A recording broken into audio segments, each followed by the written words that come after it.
Hey guys, welcome back. If you're new here, my name is Becca and today I am bringing you an enormous book haul.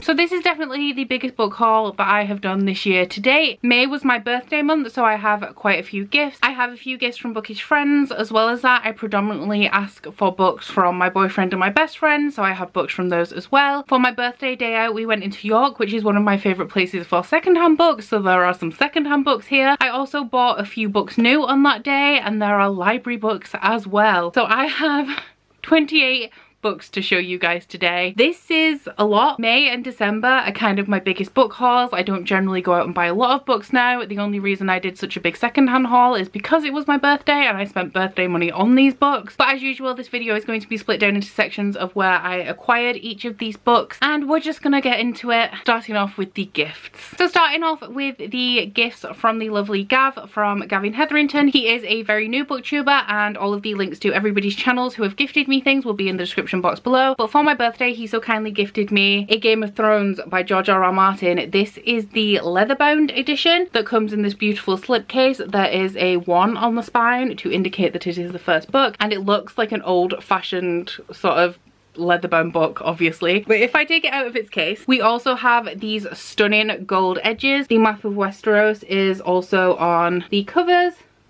We also have these absolutely beautiful illustrated end pages. So this is now one of my prized possessions because it is absolutely beautiful and I love it so much. And for this one, I don't think I really need to tell you what it is about because it's kind of well known. Season 8 just finished, so I won't bore you with the details of the plot on this one. While these aren't birthday gifts, Gavin did also send me a couple of other books. He works at Waterstones, so he sent me the children's book of the month, which is Malamander by Thomas Taylor. This is another absolutely stunning book. The children's books in Waterstones are absolutely beautiful, and then the edges on this is a continuation of the skyline from the cover, which is just stunning. I don't know too much about what this one is about, but if I read the back to you, it says, "Who will uncover the secret of Malamander? In the basement of the Grand Nautilus Hotel, a mysterious girl crashes into Herbie Lemon's room and cries, 'Hide me.' In the window of the eerie book dispensary, a mechanical mermonkey sits and waits, and out beyond the pier something stirs. Could the legendary Malamander have returned?" So this sounds like a middle grade fantasy. I don't read a whole ton of middle grade, but the covers are so intriguing and I just want the magical whimsical nature of a children's book, so I'm hoping to pick this up sometime soon. He also sent me Rebecca Sky's debut novel, Arrowheart. I'm not really sure what kind of genre this is, but Rebecca Sky is an absolutely lovely human. I've connected with her on Twitter and Instagram and she is just a darling. And this book follows a girl who is descended from gods and that any guy she kisses will fall madly in love with her.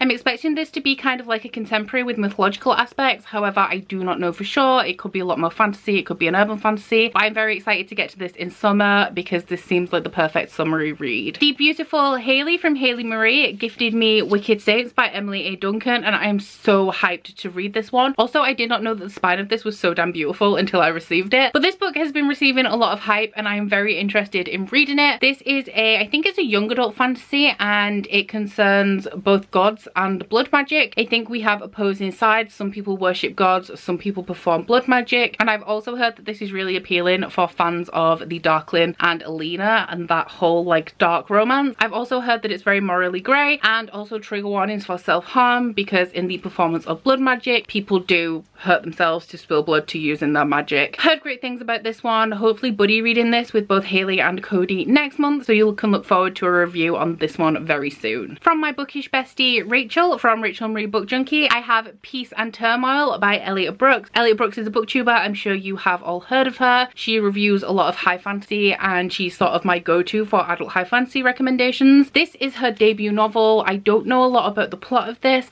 I've heard great reviews from the people who have read it so far. This is a multi-perspective epic fantasy novel. It's pretty chunky. It's the first book in a series and Elliot is a huge fan of authors like Brandon Sanderson, so I'm really expecting that kind of epic multi-perspective fantasy from her. Wanted to support her in her first novel as she loves fantasy so much. I have absolute confidence that this is going to be great, and I'm not sure when I'm reading this. Rachel really wants to buddy read this with me. Maybe when we finish Game of Thrones, maybe sooner, we'll see, but I'm definitely excited to see what Elliot has in store for me with this one. This one is also from Rach, but this was not a gift. I won this. Rachel does a great TBR game called To Be Quizzed. She premieres them every month and she gives you 5 clues about the books that will be on her TBR, and the person who guesses the most correctly in the shortest amount of time wins, and she will send you any book that she has mentioned in that video on her TBR. So I won for May, and I'm really happy because I don't normally win quizzes like that, but I was like, my brain was on fire. It was great. And this is one of Rachel's favorite books. She was rereading it this month, so I'm really excited to read it, and I asked her to send me, I believe Jenna Moreci is a YouTube author. I remember when Rachel first came onto BookTube, she was talking a lot about this book. It is self-published, and I didn't know a whole lot about it when I got it, but from the dust jacket I gather that it is set in this world where we have a saviour. The saviour is female, and our main character is a guy who doesn't really care about the saviour. However, he somehow finds himself in this competition, and the winner of the competition will win the saviour's hand. I think it's a battle to the death kind of situation. I'm really excited about this because Rachel really loves it, and I've also heard some really great reviews about this, so I'm interested to see what I will think. Also, kudos to Rachel for sending me 2 self-published books this month, because I don't think I've ever read a self-published book, so this will be really exciting. From my bae Cody from Cody's Book Corner, I have Once and Future by Amy Rose Capetta and Corey McCarthy. I have already read this one. You can check out my reading vlog if you would like to see my review on this. A review will also be coming in my May wrap-up, but this is a young adult King Arthur Knights of the Round Table retelling set in space, and it follows Ari, who is the 42nd reincarnation of King Arthur, and it also follows Merlin, who is in this deep hibernation, and every time Arthur is reincarnated, he wakes up and he assists Arthur on his quest to complete the cycle and unite all of humanity. I'm not going to give you my review on it now because this is a haul, but this book is very plot driven.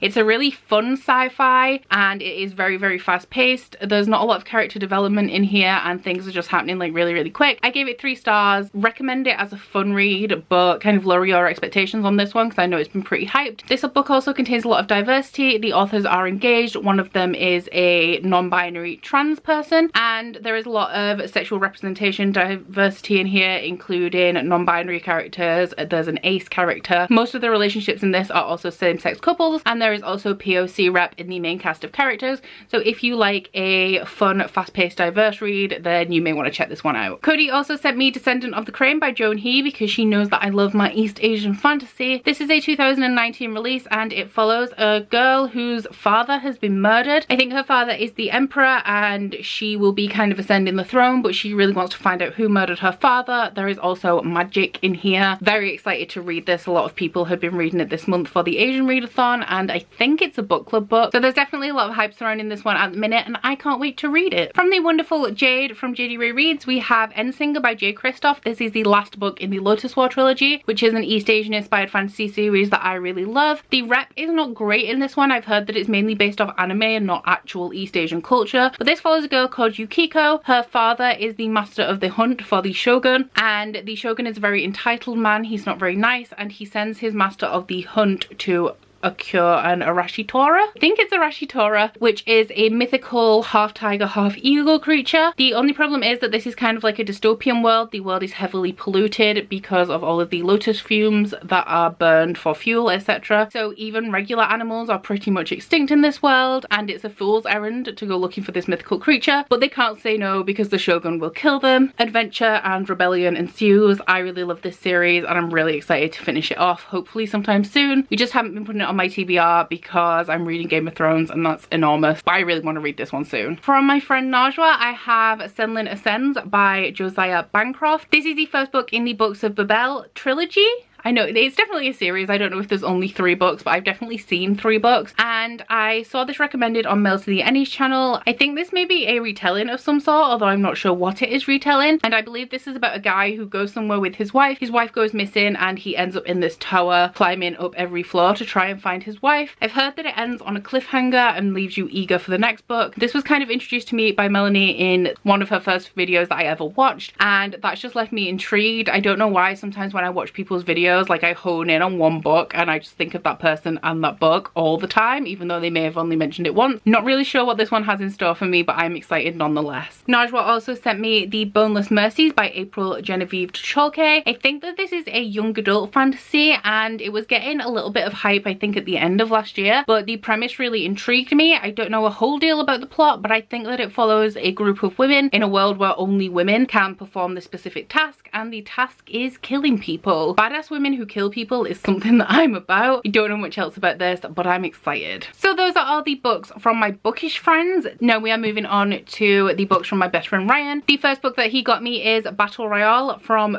Kushon Takami. Probably did not pronounce that name right, but this is the book that started all of the Battle Royale hype. I really loved the movie for this book. When I first saw it, it was before I'd seen The Hunger Games or read The Hunger Games, and I was just so intrigued by this concept. And now there are a lot of things that are Battle Royale. Obviously we had The Hunger Games, which is kind of a rip-off, but Suzanne Collins said that she didn't know this existed at the time of writing The Hunger Games. There's also Battle Royale games like Fortnite, Apex Legends, PUBG, so the Battle Royale phenomenon is real. But this is a book that's translated from Japanese, and it is about a class of school children who are very badly behaved, and so their teacher signs them up for this battle royale, and they are all put onto an island and they have to fight to the death. Only one will survive, and the film is pretty brutal. I actually really love the movie, but I haven't seen the sequel.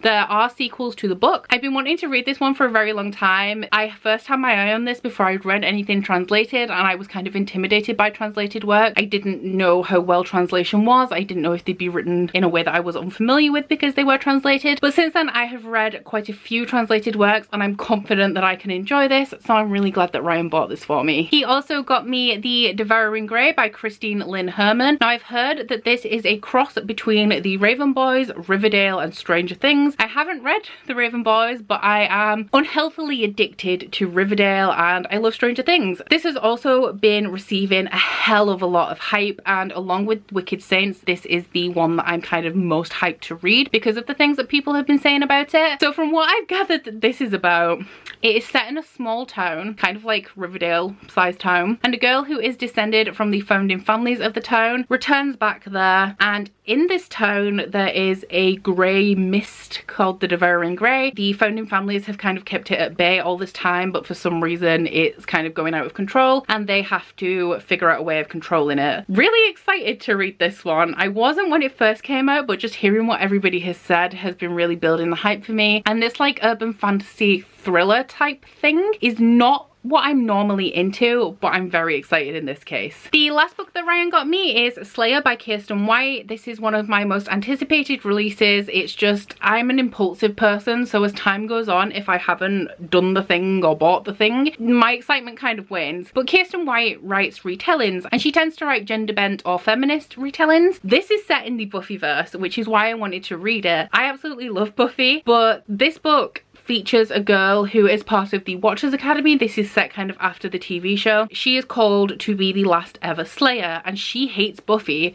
which I can't really get behind anybody who hates Buffy. Buffy isn't my favourite character in the Buffyverse, but still, you can't hate Buffy and get away with it on my watch. And aside from that, I'm worried it's not canon because I'm the kind of person who used to watch Buffy on repeat. I watched it as it was on when it was like new, and I had all the VHS tapes, and every night religiously through high school I would watch 2 episodes of Buffy per night, and then when I got to the end I'd start at the beginning. So this is a fandom and a universe that's really close to me, and I'm scared that this won't be canon and then that will upset me. Regardless, I have it now. I am going to read it. I am excited. I'm just a little trepidatious. From my boyfriend, we have 2 graphic novels, and that is the first 2 volumes of The Umbrella Academy. I watched the Netflix adaptation of The Umbrella Academy and I really loved it. It's one of the best TV shows I've watched in a very long time, so if you have not watched that yet, then I highly recommend it. It is interestingly directed. It is definitely an art piece in places. It was just absolutely captivating, and that kind of interesting or alternative directing style is something that I'm really into. I used to do media and film studies, so I'm really into things like that, and I absolutely love the show. So I immediately wanted to buy the graphic novels. However, they did not anticipate how fast they would sell the graphic novels upon release of the show, so they have been out of print for a very long time, but just before my birthday they came back into print, so my boyfriend picked me up the first 2 volumes. This graphic novel series is actually only in 2 parts. It was wrapped up quite a few years ago, but I believe that they are bringing it back and the 3rd volume will be released later later on this year. So I'm excited to see how I feel about this. The art style isn't my favorite, but because I like the storyline, I'm giving this one a go. So the plot of this is that one day, randomly, 40-something women who weren't pregnant at the start of the day gave birth to these children, and all of the children had superpowers. Now, a rich guy from America adopted 7 of these children, and he brought them to his home and he trained them in their superpowers. They were child sensations. They had books written about them. They were very famous. They stopped bank robberies, and it was all very publicized, and they were essentially national treasures. This takes place when they are older. They have all kind of disbanded. They've gone their separate ways. Some of them hate their adoptive father for their upbringing. They all have their various issues. Some of them hate each other. Some of them just want away from this lifestyle, but their adopted father sadly dies, which brings them all back together for the funeral, and they have to play nice, even though this world that was such a big part of their childhood is not really what they're about anymore. This is one that I ordered for myself, but my boyfriend paid for it for my birthday because it was released just a couple of days after my birthday, and that is Aurora Rising by J. Kristoff. This is the Goldsboro edition, and this is the first Goldsboro edition that I have ever owned. They sell out really quickly, and I'm never really on it fast enough. They're also a little bit pricey, so I don't tend to like jump on the Goldsboro bandwagon. But this is the newest release from J. Kristoff and Amy Kaufman, who wrote Illuminae. I haven't read Illuminae yet, but I'm anticipating that I will love it because I absolutely adore J. Kristoff. So I thought, as it was released so close to my birthday, I would request it as a gift, and my boyfriend kindly agreed to pay for this for me. So one thing I want to say about Goldsboro editions is I like how they come in this protective plastic sleeve to protect the cover, so you're getting a lot of glare off this, but I appreciate that they do that to their books. So the features of this particular edition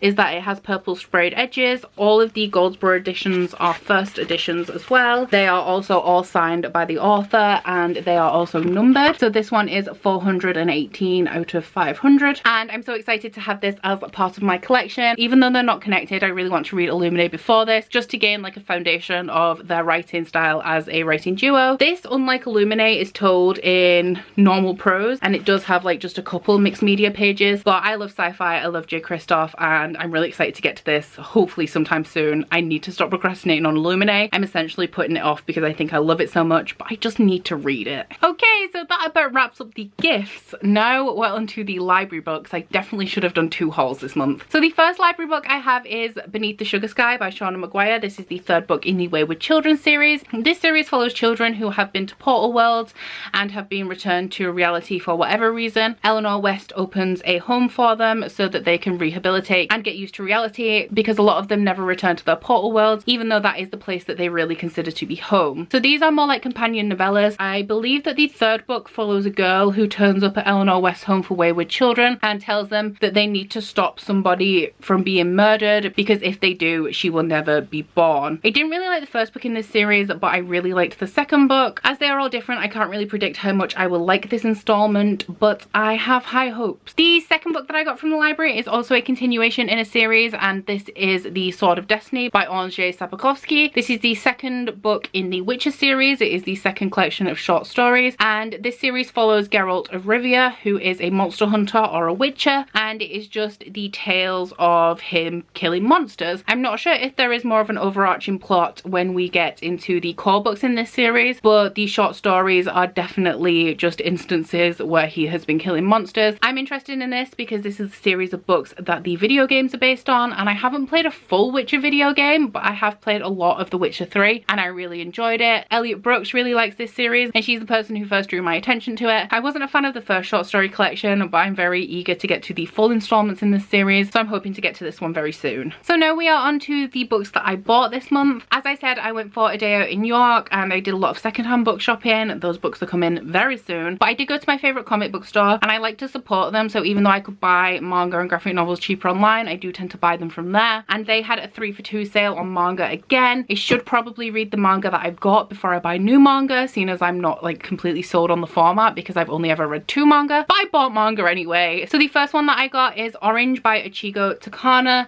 This is a contemporary with speculative elements, I want to say. manga series. This is volume 1 of the complete collection. I think there's only 2 big chunky volumes like this, but I think that this follows a girl who receives a letter, and the letter tells her some things that are going to happen in the future, and she kind of writes it off as somebody playing a prank on her. But soon a few of the minor things in the letter do start to come true, and one of the things that is listed in that letter is that a new boy who is transferring to her school is going to kill himself at some point, and when she starts to take the letter seriously, she does try and figure out how she can save him without really knowing what leads to his suicide. So obviously trigger warnings for suicide, assumedly depression as well in this. I've heard that it does contain some very dark topics. I'm not personally triggered, but I know that some of you guys are, so please be wary of this if you are going to pick this one up. I just want to show you the end page art in there because I absolutely love it. Obviously I haven't read the book, so I can't assume, but it looks like down here we have them as they are during the novel, and this up here is how they will end up in the future if our main character can't do something to help them. The other manga I got are 2 volumes of the same series, and I have read one of these, but that is Children of the Whales volume 1 and 2. My camera never likes these because they're so pale. I have read volume 1 of this and I really enjoyed it. I've also watched the first 2 episodes of the anime, but this is a manga series, obviously, that follows our main character Chokoro, who is the archivist on the Mud Whale. The Mud Whale is a floating island, and we are in the 93rd year of the Mud Whale when this story starts. So Chokoro is tasked with detailing all of the deaths and things that happen on the Mud Whale, and he's really curious about what the Mud Whale is,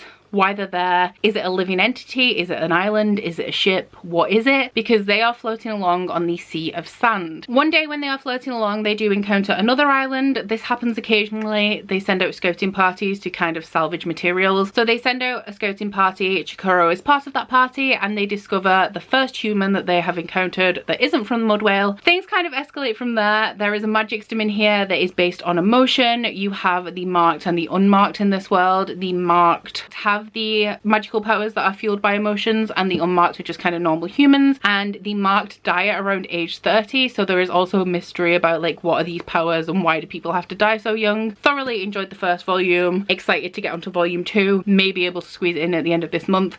We will have to see. So now we just have these secondhand books that I picked up this month, and these are really sci-fi heavy. So first up, I did a bad thing. I went out into York and I picked up Leviathan Wakes by James S.A. Corey. This was on my Amazon wishlist. Nobody bought it me. I saw it in a charity shop window and I was like, that is for me. Now I'm really excited to read this. Steffi from the Novelty Corner just keeps hyping it up, but I've heard it described as a sci-fi Game of Thrones. That's all I know about the plot because that is all I needed to know. But if this is anything like Game of Thrones, I'm assuming that it is an epic hard sci-fi story that has multi-perspectives. There are 9 books in this series. I'm not sure if the last one has been released yet, but the end is definitely in sight and soon it will be complete and I can binge it. Not that I will because the books are chunky, but at least all of the material is there for me to devour. So I bought this. All well and good. Wanted to read it for a long time, so I did good. However, on my lunch break a couple of weeks ago, I went around to the bookshop that is behind my work and I picked up Persepolis Rising by James S.A. Corey, and yay, I found another book in the series secondhand. Prior to this, I'd never seen any secondhand before. However, this is book 7. I try not to do this anymore. I used to go to secondhand bookstores all the time and just pick up any books in any series I was interested in with the hopes of eventually acquiring a full set because I couldn't afford to buy books new. However, now that I do have a little bit more expendable income, I try not to do this. I was just so excited at seeing another book in this series that I couldn't resist, and I did know going into it that it was book 7 that I was picking up. I don't have any excuses. It's not like it was an accident. But I now have 2 books in the Expanse series anyway, and I'm excited to read them one day. It seems like all of my secondhand books came in 2s this month actually, because I have 2 books by the same author here. I found them in different shops, and once again these are books that I've never seen secondhand before. But the first one is Ancillary Justice by Anne Leckie. You may remember last month's haul where I accidentally hauled the second book in the series from the library, and now I actually have the first one. So I've heard some pretty good things about this. I don't know a whole lot about this plot. All I know is that we follow an android who used to be installed in a ship. For some reason she was ripped out of the ship and put into a human or a humanoid body, and she wants revenge on the people that put her there. Also by Anne Leckie, I also hauled Provenance. I'm not sure if this is a standalone or the first book in another series, but it is not connected to Ancillary Justice unless it's a companion novel, which it could be. I didn't check. I don't know a whole lot about this one. I pretty much picked it up because I'm interested in this series by Anne Leckie, but the little bit that I do know about the plot of this is that it follows somebody lady who is trying to free a thief from a space prison. And as I said, that all of the secondhand haul was coming in twos this month. The last 2 books of this haul, thankfully this has been a long ass video, are Without Merit and It Ends With Us by Colleen Hoover. Can't lie, don't know the plot of these particularly. Colleen Hoover writes problematic, polarizing, new adult romance. I've read November 9 by Colleen Hoover, unpopular opinion. I liked that book. I acknowledge that it is very problematic, but it's definitely compelling and angsty, which is what I like from a contemporary romance. Colleen Hoover books are not all that common in the UK. I don't see her in Waterstones. I can obviously import her books and buy them online, but I've never seen them in bookstores, so when I saw these secondhand, I thought I may as well get them. I am reading Colleen Hoover's books in publication order. I have currently read November 9, which was my introduction to her, so not the first book that she published, but the first book that I read. I then went into publication order and I have read the Slammed series. These are 2 of her more recent books, so I still have quite a ways to go before I can get to these 2, but I'm definitely glad to have them. I always love it when I go into a secondhand bookstore and I see books that I've heard about from BookTube that aren't normally published or available in the UK unless you import them or order them online, like I said. And Colleen Hoover is one of my guilty pleasure authors. Like, I know that her books have problems and aren't really that great, but I do really enjoy them. They're addictive and trashy and I can't help myself, so I'm definitely glad I found these 2. So I'm pretty sure that is all of the books that I've hauled in May. I may have missed a couple out. At this point I don't even know, because all of these came into my possession around my birthday. They were coming in so fast that I couldn't keep track of them. But I would definitely like to thank all of my bookish friends who sent me gifts. I'm constantly overwhelmed by the generosity of this community and of my friends. I've mentioned this in a vlog recently, but I did not come here looking for friendship. I came here to talk about books, and I didn't think that I would forge lasting relationships with people who I really care about on a bookish level and on a personal level outside of BookTube. So I'm so thankful for everything that this community has brought me, and this has turned into like a emotional sappy Thanksgiving video, which is not what I intended it to be. But please let me know if you have read any of these and if there are some that I should prioritize. Please also don't forget to like this video if you liked it and subscribe if you want to. If you head into my description box, you'll find a link to my Goodreads, Instagram and Twitter if you'd like to follow me on any of those, as well as a link to my Bookish body butter and candle website, the Instagram for that, and a 10% off discount code. That's it from me today. Bye! Oh, you bite your friend like chocolate.